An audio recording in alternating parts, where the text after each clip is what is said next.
What a mad fun, amazing, जबरदस्त शानदार experience I had while watching this movie। जब मैं इस मूवी को थिएटर में ऑडियंस के साथ एक्सपीरियंस कर रहा था ना, तो इस मूवी का देखने का जो मेरा एक्सपीरियंस है ना, वो मतलब नेक्स्ट लेवल था। It was simply outstanding, mind blowing, mind boggling experience for me. And जिन शब्दों का, जिन वर्ड्स का मैं इस्तेमाल कर रहा हूँ इस मूवी को डिस्क्राइब करने के लिए, उसकी तारीफ करने के लिए ना, आई जस्ट रियलाइज कि यार ये सारे शब्द जो है ना वो काफी नॉर्मल हो चुके हैं, रिपीटेटिव हो चुके हैं, स्पेशली मलयालम मूवीज के लिए, उनकी तारीफ करने के लिए, क्योंकि उस तरह का कंटेंट जो है वो Malayalam film maker, Malayalam movies जो है वो अपने कंटेंट में खतरनाक तरीके से, जबरदस्त तरीके से डिलीवर कर रहे हैं। आई एम तो लाइक अब तो जैसे मलयालम मूवीज की तारीफ करना एक कॉमन बात हो चुकी है मेरे रिव्यूज में। अब मुझे ऐसा फील हो रहा है, लगने लगा है कि यार अगले रिव्यू के लिए ना मलयालम मूवीज की मुझे ना डिक्शनरी लेके बैठना पड़ेगा इनकी तारीफ करने के लिए। एंड बॉस, जिस डायरेक्शन में ये लोग जा रहे हैं ना, बहुत जल्द डिक्शनरी भी खत्म पड़ जाएगी। मुझे खुद से ही शब्द इजाद करने पड़ेंगे, डिस्कवर करने पड़ेंगे इनकी तारीफ करने के लिए। युवराज सिंह ने जैसे इंग्लैंड के खिलाफ एक मैच में 6 बॉल में 6 सिक्सेस मारे थे, 6 छक्के मारे थे ना, वैसा ही कुछ आज की डेट में Malayalam film makers, Malayalam movie जो है ना, वो एक के बाद एक धमाकेदार, बैंगर के बाद बैंगर ये लोग डिलीवर कर रहे हैं। फॉरगेट साल, फर्स्ट क्वार्टर जस्ट खत्म भी नहीं हुआ, इन 4-5 महीनों में इन्होंने 5-6 बैंगर्स ऑलरेडी डिलीवर कर दिए हैं। एंड जिसकी शुरुआत हुई मलई कोट्टई वालेबान से, जिसको लेके काफी पोलराइजिंग ओपिनियन है, लेकिन भाई साहब आई लव दैट मूवी। उसके बाद आई ब्रह्मयुग, वो भी काफी बढ़िया एंड बेहतरीन मूवी थी। उसके बीच में और 2-3 मूवीज आई, एंड फिर आई ये मूवी जिसका नाम है Aavesham. What a movie man. And उसके बाद एक और मूवी आने वाली है जो ऑलरेडी आ चुकी है आई थिंक, एंड उसको लेके भी काफी पॉजिटिव रिव्यूज है, काफी बढ़िया तारीफ हो रही है उस मूवी की, वो भी मैं अभी चेकआउट करने वाला हूं। मतलब what is going on in Malayalam film industry, मतलब what are you people, what are you guys. मतलब ये जो मलयालम फिल्म मेकर्स है, what do they eat, what do they drink, how do they think, कैसे ये लोग मूवीज को बनाते हैं। You guys are genius, you guys are mad, you guys are outstanding. बात करें कहानी की ना, तो मूवी की कहानी कुछ ऐसी है कि 3 लड़के जो है अपने फैमिली से दूर इंजीनियरिंग कॉलेज में पढ़ने आए हुए होते हैं एंड मस्त अपनी हॉस्टल की लाइफ एंजॉय कर रहे होते हैं। लेकिन उनके जो सीनियर्स होते हैं ना, उनका एक लीडर होता है जिसका नाम होता है कुट्टी, जो आए दिन अपने जूनियर्स को बुली करते रहता है, उनकी रैगिंग करते रहता है। एंड एक दिन उनके ग्रुप की, गैंग की नजर पड़ जाती है इन तीनों के ऊपर, लेकिन ये तीनों जो है उनके अगेंस्ट खड़े हो जाते हैं, रिबेल करते हैं, अपने आप को डिफेंड करते हैं। फिर क्या, वो जो कुट्टी है ना, वो अपने पूरे पलटन को लेके, गैंग को लेके, 20-25 लोगों को लेके उनके हॉस्टल में पहुंच जाता है। एंड इन तीनों को नंगा करके जमीन पर लिटाकर घिसते हुए गाड़ी में बिठा के अपने अड्डे पे लेके चले जाते हैं। एंड 2 दिन तक जो उनको पेलते हैं, इनकी जो कुटाई होती है, फिर उसके बाद उन्हें छोड़ते हैं। जिसके बाद ये तीनों जो है काफी गुस्से में होते हैं, आक्रोश में होते हैं। ये तीनों को जो है एक ही चीज चाहिए होती है, उनको चाहिए होता है बदला, उनको चाहिए होता है रिवेंज। एंड फिर ये तीनों जो है डिस्कस करने लगते हैं कि हम बदला कैसे लेंगे। फिर ये लोग कहने लगते हैं कि कैसे जो कुट्टी है उसके पास लोकल सपोर्ट है, जिसकी वजह से वो इतना उड़ रहा है। एंड फिर ये तीनों भी डिसाइड करते हैं कि हम तीनों भी यहाँ पर लोकल सपोर्ट बनाएंगे। एंड उसके बाद ये तीनों जो है वो एक के बाद एक, बार टू बार जाने लगते हैं। एंड वहां पे एक ऐसे गैंगस्टर एंड गैंग को ढूंढने लगते हैं जिनके साथ वो लोग एक अच्छी दोस्ती करके, बॉन्ड बना के, उनके थ्रू वो अपना बदला, अपना रिवेंज ले।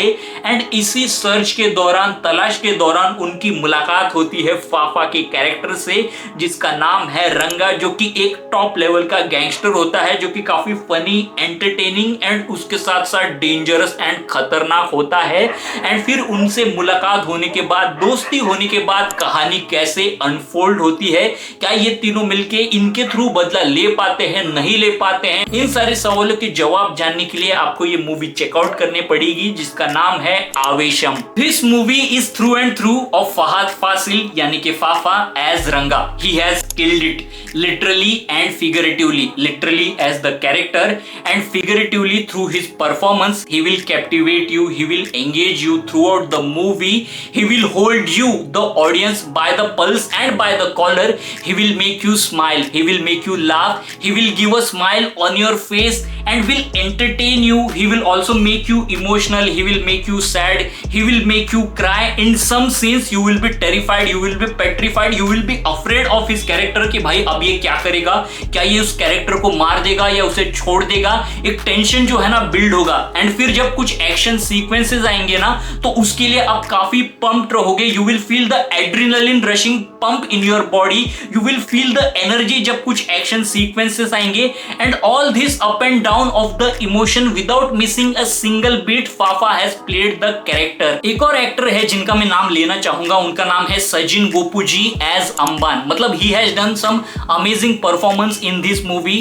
फाफा फहद फासिल जो कि इतना बढ़िया एंड तगड़ा परफॉर्मेंस दे रहे हैं इस मूवी के अंदर, इतना आसान नहीं है उनके सामने स्टैंड आउट करना। Sajin Gopu ji as Amban does a brilliant job in this movie. मतलब इनिशियली ना वो काफी happy go lucky jovial type के कैरेक्टर दिखाए गए हैं, बट जैसे ही वो एक फेस ऑफ होता है रंगा एंड उनकी जो गैंग है उनके साथ, फिर कुट्टी एंड उनके गैंग का जब फेस ऑफ होता है and the way Ranga and his gang beats the shit out of Kutty and his gang ना, वो देखने में मजा ही आ जाता है। मतलब आप उसे भर भर के एंजॉय करते हो। एंड अंबान जो है वो कुट्टी को ऐसे उठा के रखता है throughout the scene, he is carrying him and मतलब the way he beats him ना, you enjoy the hell out of it, you enjoy the shit out of that. इस मूवी में ना कुछ 4 ऐसे सीन्स है, सीक्वेंसेस है जो इस मूवी की हाईलाइट है। सबसे पहला सीन है जिसके बारे में मैं ऑलरेडी बात कर चुका हूं, जिसमें फेस ऑफ होता है रंगा गैंग वर्सेस कुट्टी गैंग।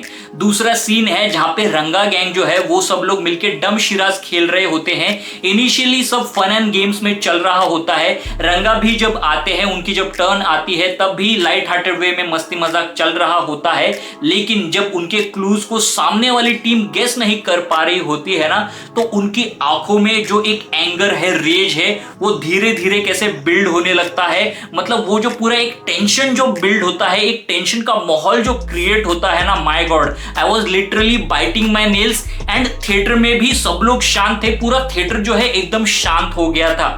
तीसरा मोमेंट है जहां पे तीनों बॉयज जो है अपना जो एक्चुअल मोटिव है, सच है, वो रिवील करते हैं रंगा के सामने कि उन्होंने उनके साथ दोस्ती क्यों की, फ्रेंडशिप क्यों की, उनके साथ बॉन्ड क्यों बनाया। एंड उस वक्त रंगा जो है वो वॉल की तरफ फेस करके खड़े होते हैं एंड पहली बार हमें रिवील किया जाता है कि actually what was he thinking, what was his expression while he was facing the wall. And उसका जो एक्सप्रेशन हम देखते हैं ना रंगा का, फाफा का, मतलब it will literally break your heart. And जो चौथा एंड फाइनल सीन है जो इस मूवी की हाईलाइट है, उस सीन में हमें देखने मिलता है फेस ऑफ रंगा वर्सेस रेड्डी एंड उसके जो गैंग मेंबर्स होते हैं, लौंडे लपड़े होते हैं जो रंगा को मारने आते हैं। Finally we see Fafa as Ranga in action mode and जो एक्शन वो करते हैं चुम्मेश्वरी नेक्स्ट लेवल एक्शन होता है, देखकर मजा ही आ जाता है। इस मूवी का जो म्यूजिक है, बैकग्राउंड स्कोर है, गाने हैं, वो कंपोज किए हैं सुशीन श्याम ने and I must say he has done a amazing and masterful job. 2 गाने जो है इस पूरे एल्बम के साउंड ट्रैक के मुझे बढ़िया लगे। सबसे पहला गाना है वो है जाड़ा, जो कि मुझे अच्छा लगा। एंड जो दूसरा गाना है वो one of my favourite song है इस पूरे एल्बम का साउंड ट्रैक का, वो है इल्यूमिनाटी। मतलब I am constant listening to that song and keep bopping my head to the beats of the song. Overall अगर इस मूवी के बारे में बात करूं ना तो ये एक धमाकेदार मसालेदार एक्शन कॉमेडी मूवी है जिसे आपको जरूर चेकआउट करना चाहिए।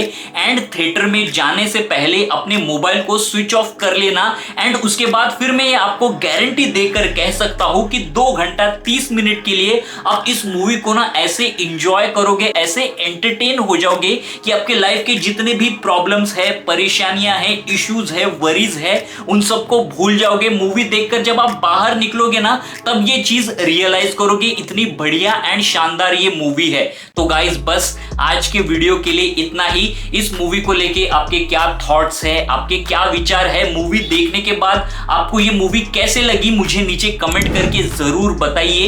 एंड ऐसे ही सिनेमा रिलेटेड कंटेंट के लिए सिनेसोच चैनल को लाइक कीजिए, शेयर कीजिए एंड सब्सक्राइब कीजिए। तब तक के लिए बाय बाय।